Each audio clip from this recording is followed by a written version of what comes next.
My name is Skyler Saunders from Cambridge, New York, and I am the founder, owner, I guess, of Penny Strings, what I like to call more like a lacrosse lifestyle page. Um, and I've been doing it for almost 9 years, end of this month. So, Nice. So you started Penny Strings then in Texas? no, I was actually in sophomore year of my college dorm room. I was a gear nerd. I had like 35 pairs of gloves. I don't know, 15 helmets, 100 plus sticks, and my mom and all the kids on my floor. I was an RA, so I had my own room, but we're like, hey, your room kind of stinks. So I was like, maybe I should start selling some of this stuff. And Instagram started to get really popular at the time, which was 2000, sophomore, 2013.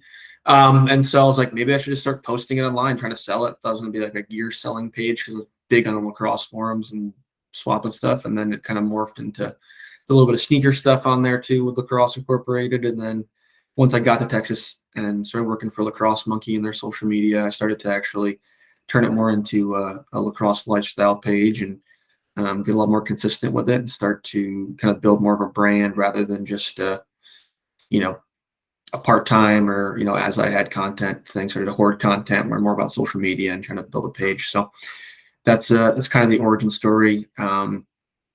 Originally I had a buddy that I did it with. And so the reason that how Penny came about was the abbreviation for Pennsylvania, PENN, the abbreviation for New York. He's from Pennsylvania. I'm from New York. Put it together, you get Penny. So originally it was PENNY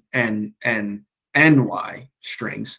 And then I'm like, well, that's just ridiculous. So eventually we just dropped the middle, the one end there. He ended up maybe not taking it, I shouldn't say as serious, but he just didn't have the time for it. So kind of took it over. And then I tried to get Penny Strings, all one word, on Instagram, but some little old lady in Florida, I think, was making headbands for her daughter and hasn't posted in like 9 years, but I couldn't get the name. So that's how Penny Strings came about and how it was built to today. Yeah, it's crazy how a lot of these lacrosse companies and stuff, because it's not anything a lot of people had done up before then. Lacrosse is such a it's weird because it's the oldest sport in America, yet it seems to be the most recent. Like now all of a sudden people are like, what is lacrosse? You're starting to get more and more people that know what it is, which is awesome. Yeah, I mean, I used to always, even now, again, where we're from in Hudson Falls, I always like, I'm a lacrosse guy, or moving back, what do you do? Or lacrosse, what lacrosse is. I followed that. And now more people are saying, oh, yeah, I know what lacrosse is. Or where not so long ago, even in this area of New York that everybody thinks is a hotbed, it's not as common still, to have a lot of the schools have lacrosse, at least this far north. And even then, if you go, another 2 hours is probably the most north teams, probably Queensbury.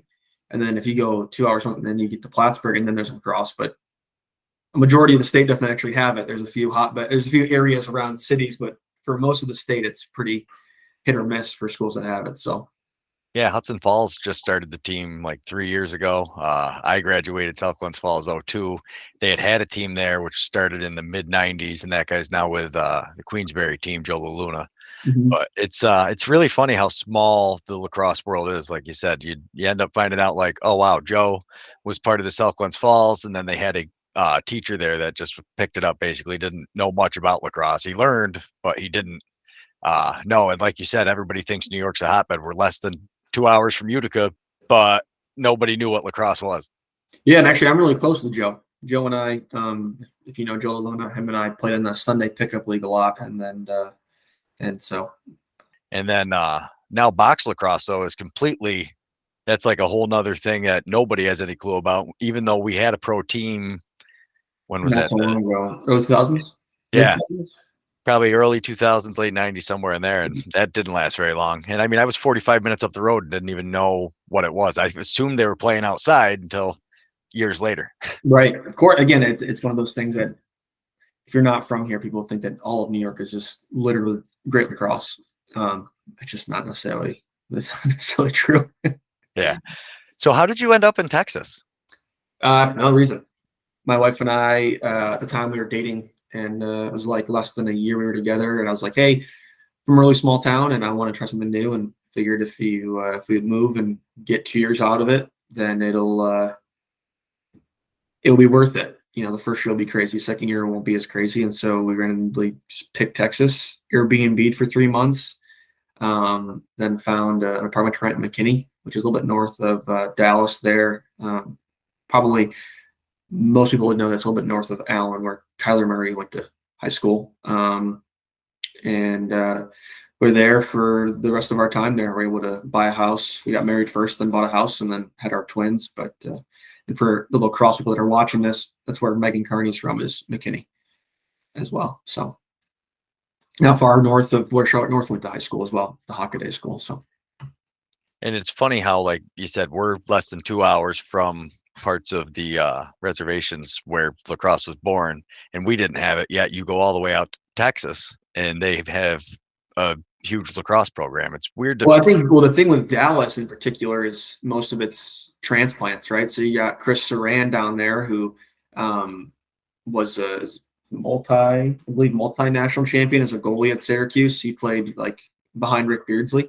Rick Beardsley was one of his defensemen. So, and he's built Dallas Jesuit, which has obviously dominated the southern part of the country for a long time. Iron Horse as well. He built Iron Horse as well, which is like the #1 ranked high school travel team in the South as well. So that's Syracuse influence. Now they have Ryan Brown, who's at Highland Park. And actually, just if anybody else is familiar with this, but Mike Pressler is now the head coach at Highland Park. So he left Bryant, a Division I program, and is now out in Texas coaching a high school program at Highland Park. So money helps. Highland Park is one of the richest areas in Texas, top 5. That's where like Jerry Jones lives, Tony Romo, Mark Cuban, all that stuff. And so they lured him out there to coach a high school program after being a top coach at Duke, and then Bryant, and then now he's at a high school program. So Yeah, that definitely helps. It really is. It all comes down to the youth programs. If you have a solid youth program, and it takes like 15 years before you really start to see anything, but yeah, if you can get that level of a high school coach, or even somebody like you actually starting the youth program, it's tough because it's going to take 5 or 6 years before you start to see any results, and then like you said, like 10 to 15 before you really start to see. Yeah, and they're investing. You got Kyle Hartzell's now the head coach at University of Texas in Austin there, and then you have guys like Mark McNeil's out there in the San Antonio area. You have Tim Troutner, who's down there as well in the Austin area, coach I think at Vandergrift, if I remember correctly. And then you got guys like Derek DeJoe, Syracuse guy, who's down there coaching at Lake Travis, and they just want to say championship. So I mean, it's crazy. I think it's just one of those things that before the way the job market's kind of shifted, right? I think if you look at old time lacrosse players, everybody went to New York City and worked on the stock, in New York City and worked as a law, or those kinds of jobs. Yeah. And now what you're seeing, I think, is a big push west to Dallas, to better weather, no state income tax, can make just as much money, if not more money, but not have to deal with New York City. And you're a big fish in a small pond. And again, the westward expansion of lacrosse, I think, lends that job market, those high profile D1 guys and the connections they have to really get a really good career and build a program out there, and again, be the guy, as opposed to competing with all your buddies or all your other D1 All-Americans to try to coach here. You can make a living being a full-time lacrosse coach down there and make more than, like a lot of money. Those top programs, you're talking over 6 figures a year just being a high school coach in Texas, which is insane. Yeah, that's crazy. That's not even comprehensible up here. Nobody you hardly see, and that's the other thing. Anybody who is familiar with the like Canadian junior circuit that they run for hockey and lacrosse, it's crazy. They're all for-profit things with guys that pay, and then our youth, when they get old enough to start competing with that, are so far behind unless you get lucky enough to have a coach who really understands and builds the program. Scott Comstock's done a great job over in South Glens Falls. Like when I was there, they were not a good team, but he spent a lot of time with the youth program, and now you're starting to see the results in it. Takes a long time. Yeah, it definitely does. And I definitely appreciate you starting the summer program here. You had a decent turnout there. Yeah, the first week we had 17. Then the week after that, I think we took a little dip, but that was also Balloon Fest weekend for the locals that know that. I'm like, George, maybe not local, you just know that because it's pretty popular. And then week after that, we went at 8 a.m. So I had my own lacrosse alumni game to go to. So we pushed it down a little bit. And last week, I think we ended up with 14. So it's growing. I think that people don't realize it. And I was talking to Aaron about it when he told me that we had 17 sign up, and I was pumped. And he's like, it'll grow. And I'm like, yeah, but if you realize we're only looking for 3 teams, K2, 3, 4, 5, 6. And if you get 15 on a high end for K2 and 15 on a high end for 3, 4, let's say you can get 20 on a high end for a 5, 6 team, you only have 50 kids. So if we have 17 signed up, no matter what age they are, it's actually a great start. And, as it grows, you don't need as many people as you think. You don't need a couple hundred people to create a team. You only need 50. So yeah, it's exciting. And like you said, and we're talking about is I have 10-month-old twins. So my hope was that in 5 years, 6 years, when they're up to that level, that a lot of the stuff is able to be worked out and be efficient. And then that way I'm not trying to do it just for my kids, but the longevity, it's like a 18, 19, 20-year process that I'm locked into so that my kids can hopefully play if they choose to. Yeah. And that's a lot of it too, because these youth programs are all run by people volunteering their time. It's hard to find the time. And then essentially what happened to me, I was originally going to start one in Hudson Falls, but then both my kids were like, I want to play baseball and softball. It's like kind of hard for me to keep running this while I'm trying to coach their program. So yeah, I'm really hoping, because like you said, if you can get a core of kids, once it's running, you can kind of have people like fill in here, fill in there. You can help teach a couple of coaches, because that's the other problem with lacrosse is you don't always have a ton of people in the area who know how to pass and catch with a stick. Right. And if you don't know how to throw and catch, the game is not fun if you can't pass. Well, I think kids these days, I've seen it firsthand, even at the high school, mostly at the high school level, right? But kids, I think now with all social media and their access to highlights and things, game recognizes game, I think, and it's so true no matter what level you're at. But in particular, as you're going to build something, because if there's a kid that sees you not be able to do it and then you're trying to instruct them, I think that kids don't understand. If you can't do it, then I think you lose them. But I always bring back the analogy of like Coach K. Coach K can't dunk a basketball, but he can coach it out of the sport. So it doesn't always have to be, you don't always have to be able to do everything to know how to actually instruct it. And I think that's harder now with the access again, because everything can go viral. If you see one kid do something crazy and then you start practicing in the backyard, and there are definitely, plenty of people, that seem to, find themselves watching those highlights, but can't do it efficiently. And then sometimes they lose the kids aren't understanding that. You just pay attention, just listen. I can't do it, but I can tell you how to do it, and I can teach you and know what's right and what's wrong. Maybe not able to do it myself, but we can do that kind of stuff. So yeah, that's the fortunate thing about YouTube now is you can really sit down in an hour and pick up enough from the video to go out and instruct a kid. yeah. And really it's just about getting sticks in the hands of these kids, because now that you've got those 17, they're going to go and they're going to talk with their friends, and a couple more kids are going to say, oh wait, what are you doing out there? That looks like fun. And I mean, you get a soccer program that really, if you can kind of get in with them too, that's awesome, because the position kind of translates. And then when you're explaining the offense, you get a couple of basketball kids that are like, oh, okay, I understand how this is working. And then you get your hockey players that are like, oh, I see the similarities here. The stick's up in the air, but we're playing the same body position on defense. Some of our offensive systems are the same, like man down, man up. Your power play is kind of similar with all that. So yeah, no, it's awesome to see it. I was super glad when my nephew actually is how I found out you were doing it. He's like, yeah, I'm going Saturday mornings to help coach these guys. I was like, well, when did that start? He's like, oh, a couple weeks ago. Well, so Lucas and he was the first one that actually came out to help. And so we were talking, and then I think we were even messaging back and forth, and he was like, oh yeah, I got to coach last year. I'm like, oh, that's really cool. Where'd you get to coach? He was like, well, my uncle. And so, but he didn't, like I said, he didn't really make those connections that like, oh, my uncle also does this. He just mentioned that you, so I was thinking you were over in Corinth, but, and so, like I said, he was great. And yeah, one of the things that helps build a program, and maybe this is a question that you had or not, but I'll go in a little soapbox here, but, I think it's a coaching philosophy of mine is that like you really have to incorporate the high school kids and also parents, but also when you build a staff, you got to build a staff of people that for me, when I was head coach of Texas, if you coached at varsity or JV, you coached a youth team. Like if I was hiring you, it wasn't just so you can coach high school. If I was hiring you, you were giving me your time for both the high school and JV and youth. And accompanied with that, my philosophy is that you should have 2 varsity kids per youth team. And so that way they volunteer, but the kids want to learn from them. They don't want to learn from you. They want to learn from the high school kids. And then also you add a dad in there who can wipe noses, tie shoes.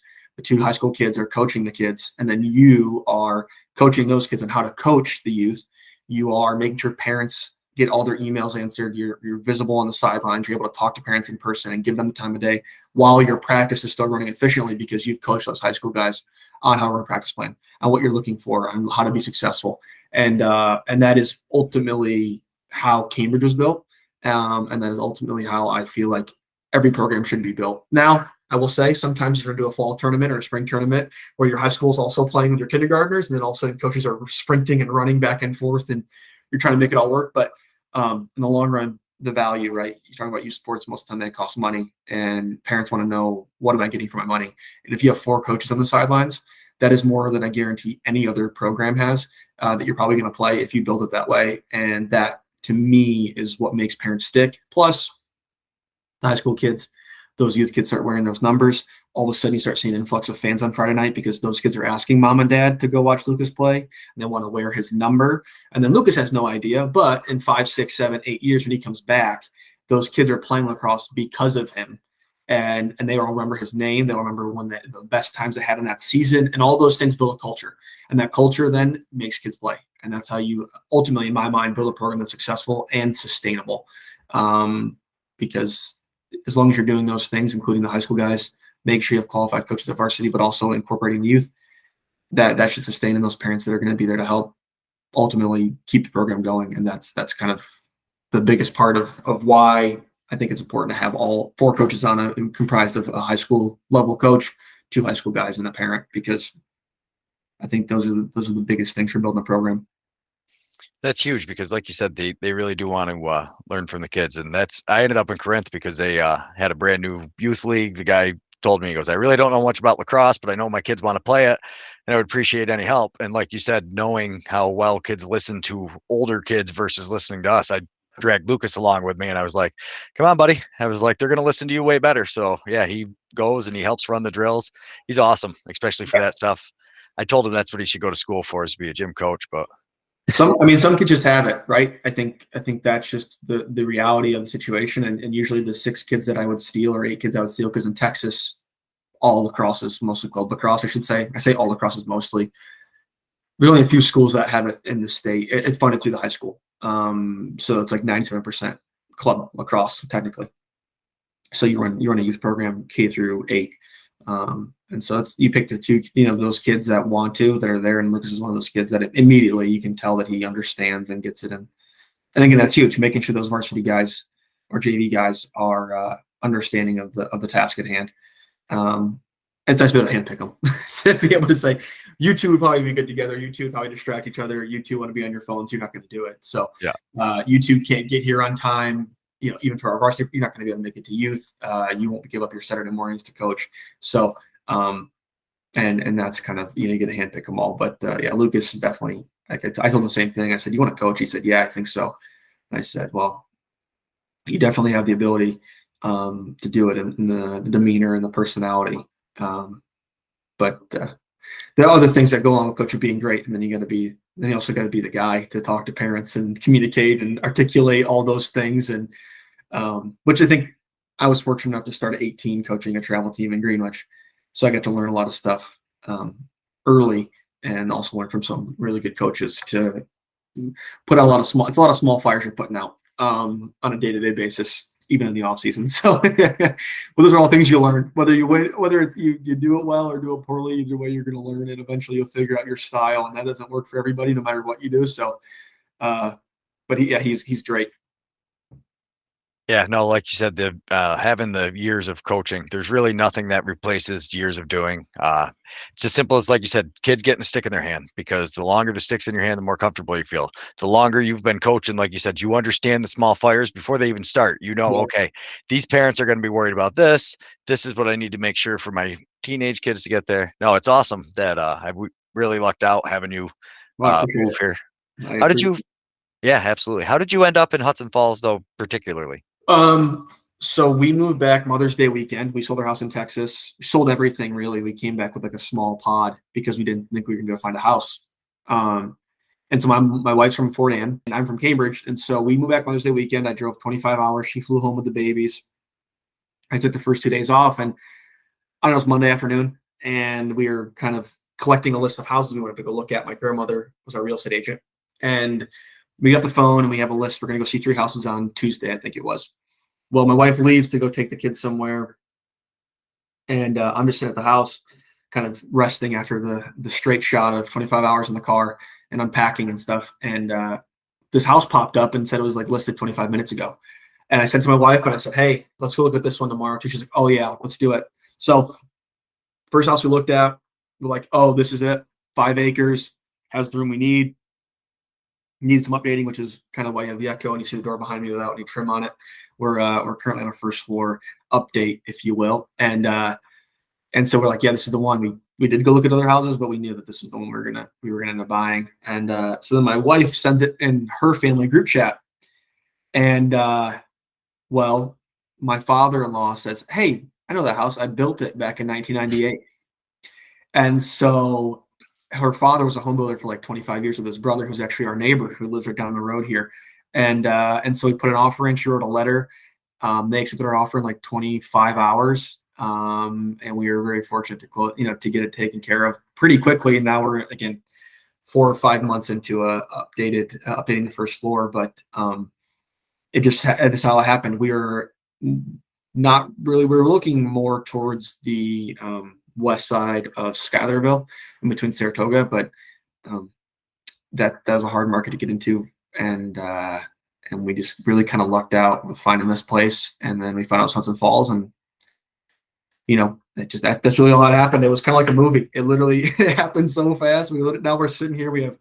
We're just like, we need to rebuy literally everything. We thought, well, why would we keep it if we're going to have it sit in storage for 5-6 months? And then it turned out to be a month. And we're like, oh crap, we have to be adults again and live and have a couch and buy a bed. And we had all this stuff we weren't planning on doing. So that's really happened. So it's about 30 minutes from Cambridge. And it's about 20 minutes from her parents' house. So it kind of also worked out geographically too for us. So. Yeah, I mean, it definitely lucked out for us, not having anybody to build a youth program, and I've had about enough of the administrative end of it. I've done that for years when my kids were little, and I was like, you know what? I'm just going to show up, coach, and go film stuff, and yeah. Yeah, the problem is I think maybe I'm still young in that regard because I was not by title, but program director. I was very fortunate with my parent board down there. They were really good to me, and they gave me a lot of opportunities to fail, but also succeed. And so, administratively, like we haven't had to cross that bridge Hudson Falls yet. I haven't had to build a program. I've rebuilt and been a part of but I haven't had to build one yet. So I'm always optimistic that hopefully through my experiences we can build something that's again sustainable, but also get people in there that aren't always going to be yes man and challenge me and make sure that's because sometimes I can get a little big picture and because I have lofty goals for myself, but yeah, I guess that's what I was saying to my wife. I was like, I would love to be able to keep the program in the youth side of things or the rec side of things, at least for this year, and then be pushed into starting a program next year, technically a program, so I can have a little bit more time we can get a little more established. But if I have to, I have to, and we'll cross that bridge when we get there to have to start making a bank account and figuring out how to break all those numbers down. So yeah, definitely. It's the insurance and all that stuff is yeah. Well, thankfully, like just like USA Hockey, US Lacrosse has that awesome ability to be, like you said, we didn't say on here, but we talked about is the ability to have that blanket insurance and really be able to lean on that to help you get off the ground as opposed to taking out private insurance, which in some cases still makes sense. Like in Texas, we still have our own private insurance as well as having the US Lacrosse just to cover all the bases. But it is nice to be able to have that kind of ability. Even as an adult now, I still have a US Lacrosse membership and it covers me when I'm playing. So it's like, yeah, it is nice to have that peace of mind. Okay. Let me call you right back on this. All right. All right, Okay. thanks. Bye. My back's all jacked up and my hip. That's why I constantly have to stand. So I do a standing desk for all this. That's actually how I got into all this was because my back's injured and I really can't do anything. I was bored, started watching lacrosse, got hooked up with my old college coach, started filming the Yeti, and now we're doing this. That's awesome. That's a good enough story. It's been a crazy trip. Now, you are going to a combine for the NLA, or you've already gone to one, or? Well, I'm going this Sunday. Yeah, that's the plan to go and check it out. I was fortunate early on with the NLA. We did the string contest, which I didn't win, but I got hooked up with the guys over there, and so we've been kind of in constant contact. But I was in Texas, and so the conversations always were like, "Well, probably not flying back for anything." That's just not the reality. Plus, of the newborn. So when we moved back, I was like, "Holy crap! I might actually be close enough to take a drive down, just see what it's like, and meet some of the people that I've been in correspondence with over the phone and over Instagram, and see if there's an opportunity to get picked up and what it looks like." So that's this Sunday. And I mean, hopefully, Harlem's not that far of a drive. That's probably the closest team for us. Yeah, I think so. And then again, yeah, I wonder the layout is it going to be similar to kind of the way, well, I guess MLL being that that was a location based, but if it's fly, get down there on a Friday night, have your practice, and then play on a Saturday, Sunday, or what the plans are. Which again, I don't think they're launching it next summer as far as like a season goes. So who knows? Might have more teams, might end up getting to 6 teams, or depending on I guess funding, I would assume would be probably the bigger expansion roadblock, like any other professional sport. So yeah, it's nice to see the sport starting to grow. It's nice to see the NLA having a league that's going. We've got the PBLA coming now. Now, what have you done to play basically to keep your stick sharp, other than because coaching, yes, your stick's in your hand, but it's not the same as playing against other grown men full speed, like where you can laser a pass or where you even get a pass zipped back to you coming that fast. So we once I graduated college, I did play in Mohawk, which if I'm sure your viewers are probably mostly in the New York area. They claim to be the oldest running men's summer league in the entire country.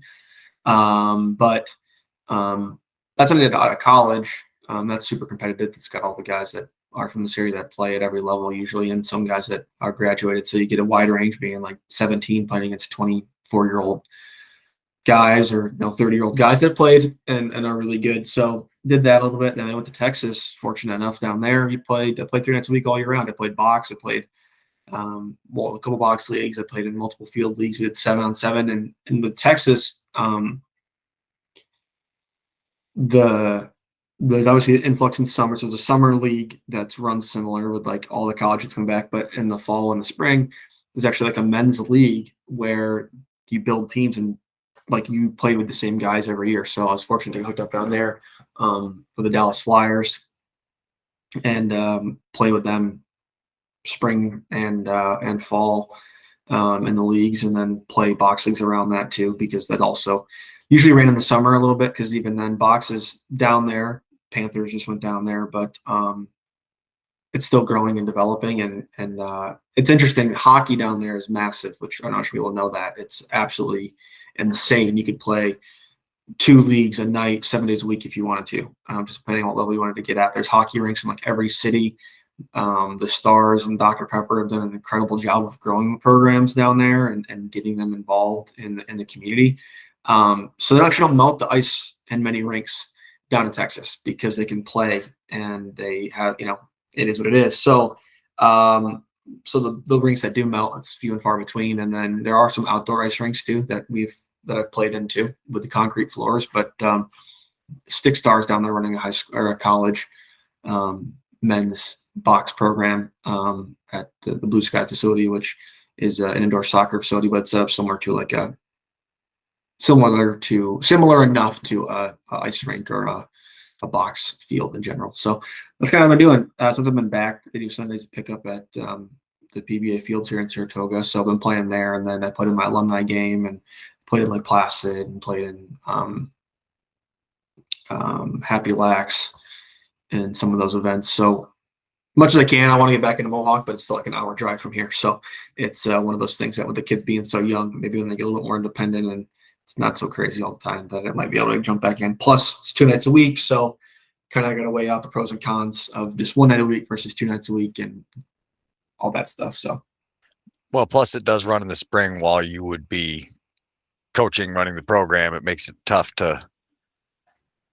yeah, I mean, in Texas, it was hard. Mohawk runs in the summer here. Oh, summer, that's right. Yeah, but in Texas, my wife was 7 days a week. I was coaching 5 days, for practices, and then Friday nights would be varsity, JV varsity games. Saturday and Sunday usually be youth games, and then Sunday afternoon I play in the men's league.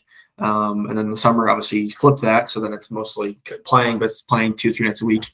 A little less coaching, and then the fall picks back up, and then it goes back to 2 nights. It was wild. It was like 5 months where she didn't really get to see me at all.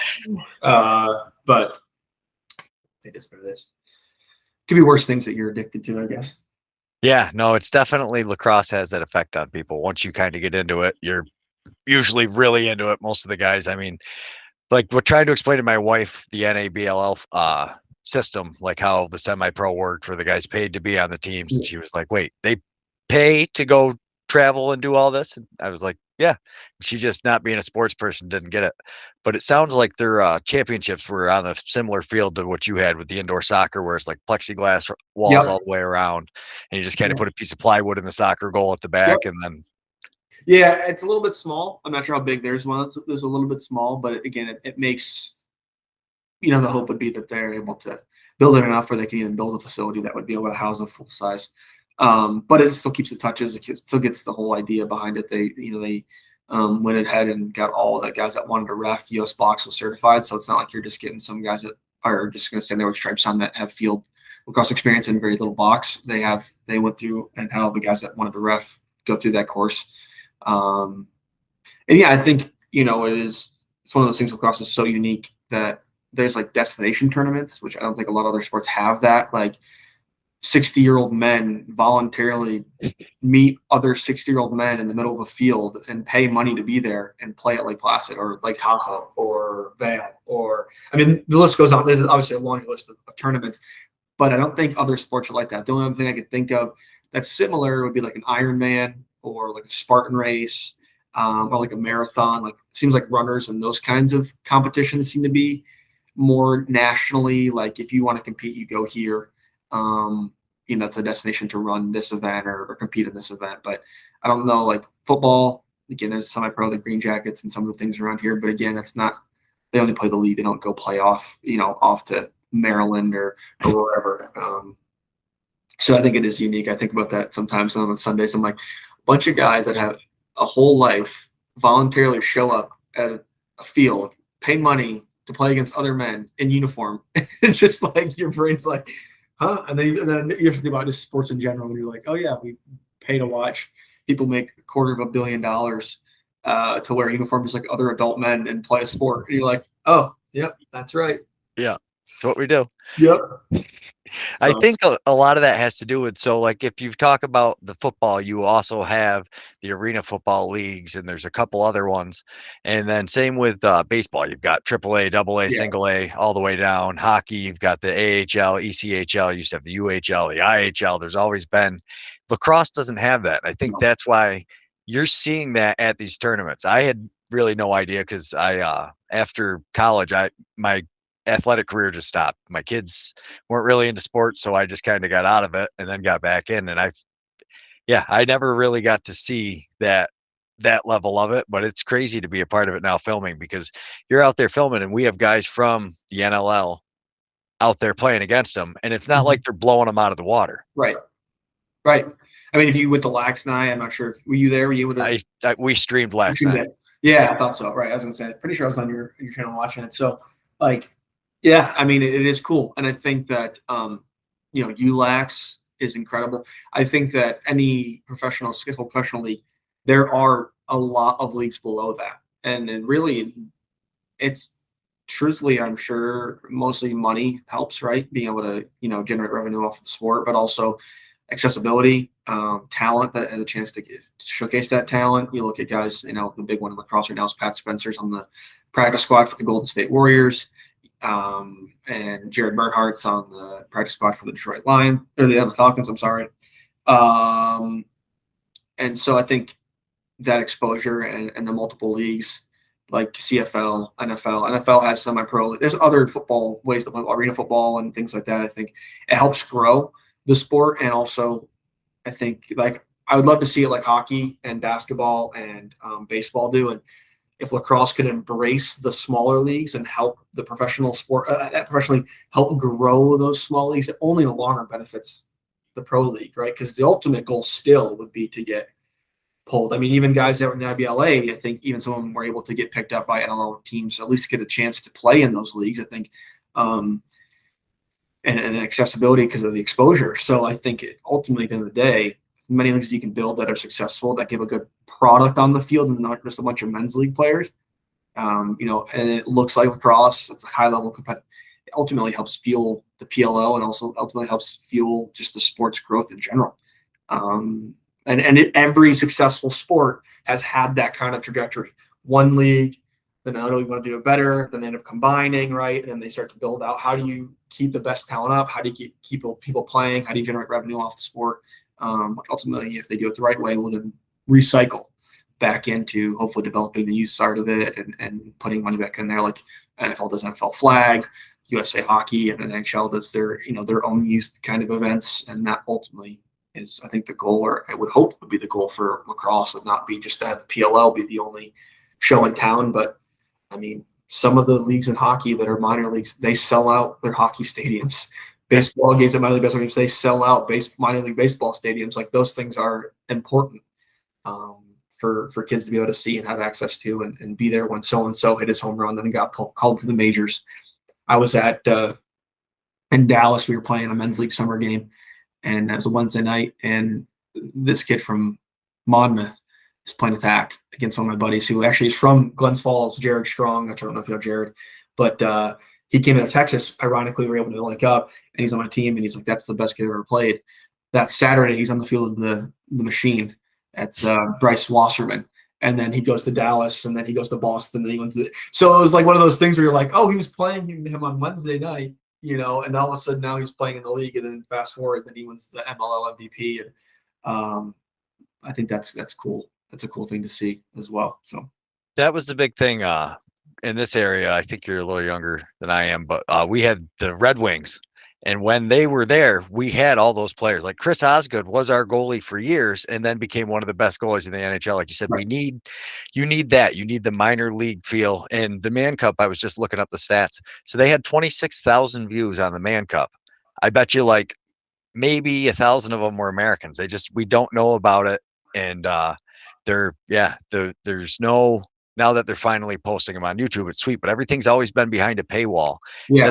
The PLL is finally now on regular ESPN or ESPN Plus, but it's still, to really see the games, you need ESPN Plus. So we're still stuck behind that paywall for most pro sports, which I think doesn't help at all. What I think also sucks is, I'm a lacrosse nerd, so I will watch. I get the ESPN calendar. I write down a calendar. I look at the games. I see D1, D2, D3, who's playing at what time, MCLA.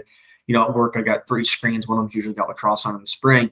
And what I've actually found even more, I think more so now, just like every network, it seems to be colleges are even charging for accessibility to watch a game. And it just, to me, I think the PLL paywall, yes, it's $5, I think, for ESPN Plus versus I think it was like 14 or something like that. Or maybe PLL had with the NBC, with the Peacock, it was maybe only like 6 as well. So it's not as bad, and if you actually do watch the games, the value there is insane. $5 for like whatever, how many games there are, $1 a game, or less than 50 cents a game. If you watch them, for me, I watch every single one of them. So, and I'll watch the replays if I miss them. So that's something for me. But I agree with you. Really, that accessibility is huge, and I think lacrosse still has the stigma of a paywall in general, so it doesn't help when you want viewership, and the viewership is hidden behind another paywall on top of all the things they have to buy to start. And I agree. The Man Cup is something, I think box in general is just a foreign thing to Americans. And I know that if you just told them, hey, watch this, I think any hockey fan in the country would be like, this is awesome. I'm in. Like, who's this? This is not my new favorite team. We're going to watch these guys. I think that's huge. But again, even the NLL is way worse than the PLL. NLL is way behind the paywall. I mean, I don't even think you get anything actually on ESPN too. You have to buy all ESPN Plus. It's all And half those games, I mean, they stream them, and I'm a nerd, so I'm watching them on Friday nights and Saturday nights. But not only is any game on ESPN, which is tough. But again, the Sac Rush sell out their stadium. I mean, like it's not like the sport is like limping along, especially the NLL. I mean, it's exploding. And again, I think that the Canadians in general I have a different theory, and it's hard to be an American and play box. It just really is, just because of the lack of exposure to it as a growing lacrosse player. There's a few Americans, obviously Blaze, Matt Rambo, Tom Schreiber, some of the D guys have been successful, but it's still, you have to grow up playing it. I think from an early age, playing in the box is just, you got to be mean. You got to be like the starting defense for the Fort City Panthers is like 6'3", 230, and they're just mean SOBs, right? Like you have to do that. Like I had a buddy who had a cup of coffee. Actually played for a full season with the Swarm and had a cup of coffee a couple of places, but he was only 5'7", like 165 pounds. He was mean. He was fast, but he just wasn't big, right? And then you get guys, that are huge, but they don't have that mean streak. Where I think hockey and boxing have to have on the field, on the ice. You have to have something seriously up there that allows you to be just overly aggressive. You watch the Lax Night highlights or any of the games there. Yeah. When you're playing defense in the box, they literally, nobody even wants to stand in front of the goal because they beat the snot out of you. And then when you come flying in now, you have the ball and you think you're going to come in here. Yeah. Anybody who was watching and hasn't seen, I mean, I always think of like watching Bill O'Brien's highlights because he was just really just a pure defender. Some guys, are able to carry the rock. He wasn't necessarily a big rock carrier. He was an enforcer and just a big time defender. Look at it. He's got highlights from Lax Night. He's got highlights from Red Hawks. He's got all sorts of highlights on there when he was wearing the hawk on his camera, and you can see how he played. And he's really good. And there's still guys that are even better than him. And so it's like, and he's a big dude. He is a big human. So. Yeah, it's crazy. I like Alex Cook. He was one of the guys from Crooked Arrows, but he played for the Utica Yeti. Mm-hmm. And you don't realize how big he is till you're standing next to him. And I'm like staring up to talk to him. And when he's out there, he just like runs people over. Yeah, it's insane. Some of these guys, like I could not imagine him charging at me, even if I'm ready. I don't. Yeah. Well, then you think about, and then you flip it to the offensive side of the ball, right? Look at the guys that are successful. Like Mark Matthews is 6'3", Stephen Keogh, Dane Dobie. Those are huge, tall, but they're 5'10", 5'11", 230. You know what I mean? Like just look at these guys are just. I mean, then obviously you have Dane Smith, who's a freak. Josh Byrne, who's also a freak. Chris Couder's a little bit thicker. Chase Frazier's a little bit thicker. Those guys, but I mean, you have to have big dudes. If offense isn't a bunch of speedsters, it's usually really good hands and freakishly athletic. But every different body type out there, so I think it's hard to crack a roster if you haven't just been used to abuse over time. Yeah. No, I was talking to Tyler Hill yesterday, and I mean he's been playing since he was 3 years old. It's hard to compete with that when we don't have the leagues. Like I said, Kevin Donnelly runs the league over in Glens Falls with the pickup. He just started it back up last year. I go over and help him out, and that's the only thing. And I find nobody else even knew we were doing it. There was a few kids from Glens Falls. We had like 2 kids from Hudson Falls, a couple kids from Queensbury. But yeah, nobody knows it's happening, and it just blows my mind because, especially with your little kids, they get so many more touches inside that. But U.S. Lacrosse has done a great job of making sure we're coaching with smaller fields, smaller nets. Right. Yeah. Yep. Get them inside. Yeah. Throw the ball around, get pushed around, handle under pressure, communicate on defense, learn how to play, and what's open, what's not. Again, I think you can see that with the sandbag and chaos. This year in the PLL, they just translate to a lot of small-sided ball. It's a lot of like, oh, you think he's not open? He is open, right? And that is open. I think in my head, I always translate it to like the mainstream public. Like, what sports are they watching? They're probably watching football, right? Like, what's open in the NFL isn't the same as what's open in high school. It's not the same as open in youth, right? Like the open in the NFL is a window that's like, you're talking about like literally inches between being an interception and being a touchdown. If you look at the touchdown, I think it was the second one from Kelsey last night. If you guys watched the Chiefs game, 2 seconds too late, and that's a pick six. But Patrick Mahomes out, and same thing on lacrosse. Like, is Josh Byrne open? I don't know. Doesn't look like it to me. But then Dane Smith rips him a pass, and it's like, how did he? What? Like those are things you can't replicate. You can't do it. You can do all the drills you want. You'll never get it. I think the other beauty of box is that with youth in particular, if you do make a bad pass, it does not mean turnover. I think that allows kids to kind of take those risks because, yeah, it may not be a catch or a goal or whatever, an assist, but even if he misses it, you can still scrap for the ground ball. It's not out of bounds. I think in field that's an instant fail, which I think keeps kids, not all the time, right? I'm not making a generalization there, but I think it gives them more freedom to make those looks and those reads or take that shot where they wouldn't take it in field for fear of a turnover. Those kinds of things that it happens a lot more often in field. Yeah. There's a lot in play in box. So, well, plus just the ability to get the rebound in front of the net compared to like box, in field, you're ripping usually from farther out, or when you come in and the goalie, it's just different the way they stand. Whereas when the goalie's got those leg pads on and that big chest protector, there's a good chance as long as you rip it somewhere, his stick isn't, you can somebody down front, pick up the ball. Now you got the goalie down. Yeah. There's a lot more good shots in box. I think that people realize, or there's a lot, same thing in hockey for pucks in the front of that, good things will happen. Same thing in box lacrosse, right? And my sophomore year, I put a guy named Adam Shute, which if there's lacrosse fans watching, he was the starting goalie for the Sac Rush this year. After Evan moved over to Toronto, I think is right. I think Evan moved to Toronto. But he was an attackman in college, and he got every rebound. He was a garbage because he was a goalie. He knew where and what those rebounds and how they would come off the goal or the goalie or those things that box players, they just know their angles a lot differently than field players because again, you're seeing a lot more rebounds, you're seeing a lot more shots, you're seeing a lot more passes, just everything in general, and they get to play both sides. I think it's huge for kids being engaged the whole time. So I think the sixes, as much as people want to talk it down about it, I think for youth kids, come on, up and down, up and down, up and down, like it's huge. So that's huge as well. So it's not, I mean, yes, for kids it is too, but for people watching, if you want people to watch, you need that fast pace because 80 seconds doesn't sound like a lot of time and sometimes doesn't feel like a lot of time, but a 30-second shot clock in box versus an 80-second, it's 2.5 shot clocks. Yeah, it's a lot, and it keeps people engaged 100%, and kids engaged too.